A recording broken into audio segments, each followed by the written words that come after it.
నమస్కారం.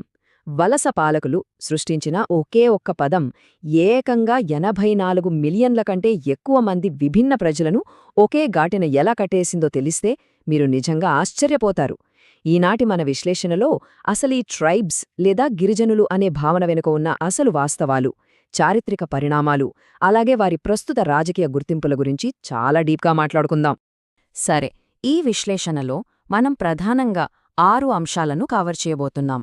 భారతీయ గిరిజనుల నిర్వచనం, వారి వర్గీకరణ, ఏకాంతం అనే అపోహ, వలసవాదం, సమైక్యత చర్చలు, జాతీయ వర్సెస్ గిరిజన అభివృద్ధి, చివరగా ఆధునిక గిరిజన గుర్తింపు. ఇక ఏమాత్రం ఆలస్యం చేయకుండా డైరెక్ట్గా టాపిక్లోకి వెళ్ళిపోదాం. మొదటి విభాగం, అసలు భారతీయ గిరిజనుల నిర్వచనమేంటి? అసలు ఈ గిరిజనులు అనే పదం ఎలా వచ్చిందో తెలుసా? ఇది పూర్తిగా బ్రిటిష్ వలసపాలనా కాలంలో వాళ్ల పరిపాలనా సౌలభ్యం కోసం సృష్టించబడిన పదం మాత్రమే. విచిత్రమేంటంటే వీళ్లని పాజిటివ్గా కాకుండా వాళ్లకి ఏమీ లేదు అనేదాన్ని బట్టి డిఫైన్ చేశారు. అంటే వాళ్లకి లిఖిత గ్రంథాలు లేవు, రాజకీయ వ్యవస్థ లేదా రాజ్యం లేదు, మరియు వారు హిందువులు కారు, ఇలా అన్నమాట. దీన్ని బట్టి మొదటినుంచే ఈ నిర్వచనంలో ఎంత పెద్ద లోపముందో మనమిట్టే అర్థం చేసుకోవచ్చు. ఇక రెండవ విభాగం, గిరిజన సమాజాల వర్గీకరణ. ఒక్కసారి ఈ గణాంకాలు చూస్తే 2001 జనాభా లెక్కల ప్రకారం భారతదేశంలో దాదాపు 8.4 కోట్ల మంది గిరిజనులున్నారు. వీళ్లంతా ఎక్కడున్నారో తెలుసా? ఏకంగా 85% మంది గుజరాత్, రాజస్థాన్ నుండి పశ్చిమ బెంగాల్, ఒడిస్సా వరకు విస్తరించి ఉన్న మధ్య భారతదేశంలోనే కేంద్రీకృతమై ఉన్నారు.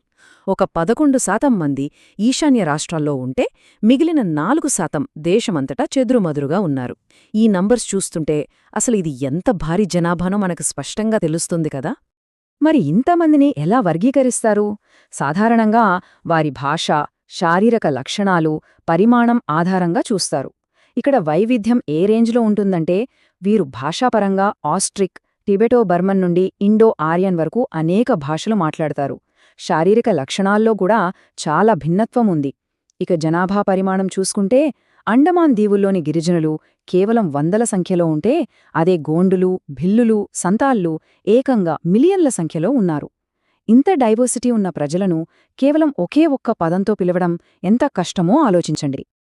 మూడవ విభాగం, ఏకాంతం అనే అపోహ. ఇక్కడో ఆసక్తికరమైన విషయాన్ని మనం బ్రేక్ చేద్దాం. ఇక్కడ మనందరి మదిలో మెదిలే ఒక పెద్ద ప్రశ్న, అసలు గిరిజన సమాజాలు నిజంగానే నాగరికతకు దూరంగా, ఎవరికీ తెలియకుండా ఏకాంతంలో జీవించాయా? గిరిజనులు అనగానే అడవుల్లో ప్రపంచానికి కటాఫ్ అయిపోయి ఉంటారని చాలామంది అనుకుంటారు. కాని అది నిజమేనా? చారిత్రక వాస్తవాలు ఏంటంటే వాళ్లు ఎన్నడూ ఒంటరిగా లేరు. మధ్య భారతదేశంలో గొప్ప గోండు రాజ్యాలు ఏకంగా పరిపాలన సాగించాయి. మీకు తెలుసా, కేంద్ర, పశ్చిమ భారతదేశంలోని కొన్ని రాజ్పూత్ రాజ్యాలు సైతం ఈ ఆదివాసీల నుండే ఉద్భవించాయి. వాళ్లు అటవీ సంపద, ఉప్పు వాణిజ్యంలో పట్టు సాధించారు. స్థానిక సైన్యాల్లో కూడా కీ రోల్ ప్లే చేశారు. సో వాళ్లు చారిత్రకంగా సమాజానికి దూరంగా ఉన్నారనేది కేవలం ఒక అతిపెద్ద అపోహ మాత్రమే అని ఖచ్చితంగా చెప్పొచ్చు. నాలుగవ విభాగం, వలసవాదం మరియు సమైక్యత చర్చలు. 1960ల కాలంలో విద్యావేత్తల మధ్య ఒక పెద్ద డిబేట్ నడిచింది. కొంతమందేమో గిరిజనులు హిందూ కుల సమాజానికి కేవలం ఒక కొనసాగింపు మాత్రమే అని వాదించారు.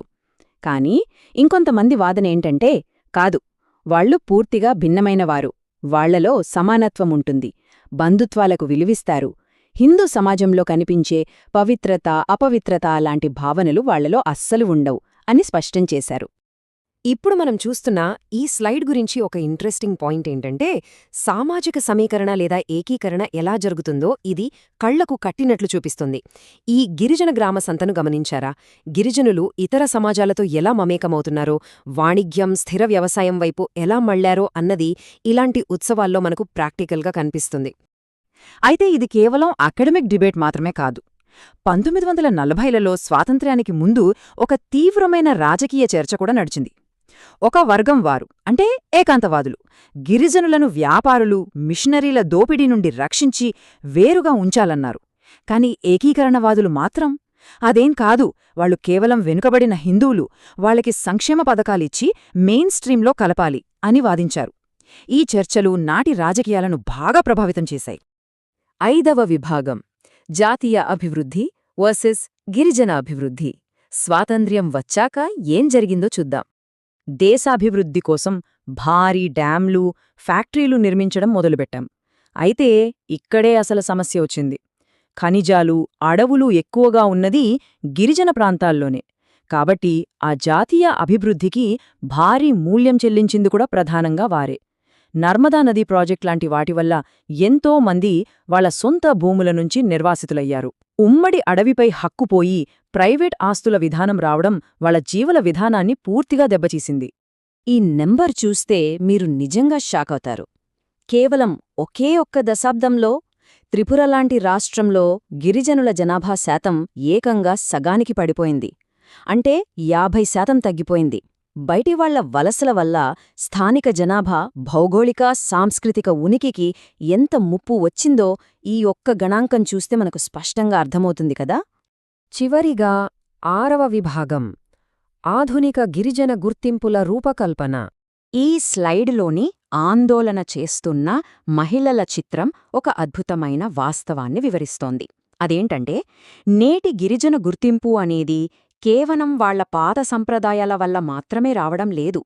బయటి ప్రపంచం వాళ్లపై మోపుతున్న ఒత్తిడి, దోపిడీ, వీటిని ఎదురించడం ద్వారానే ఒక కొత్త, బలమైన రాజకీయ గుర్తింపు పుట్టుకొస్తోంది.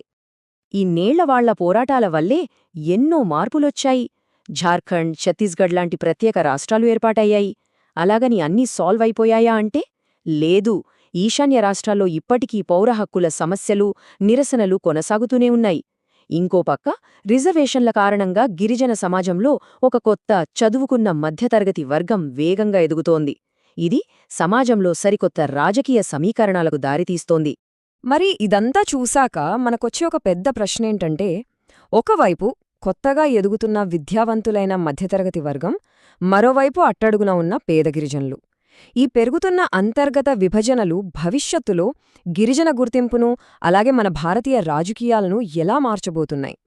ఈ ప్రశ్నతో నేను మిమ్మల్ని వదిలేస్తున్నాను.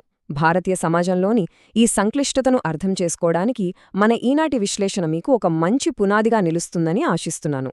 ధన్యవాదాలు.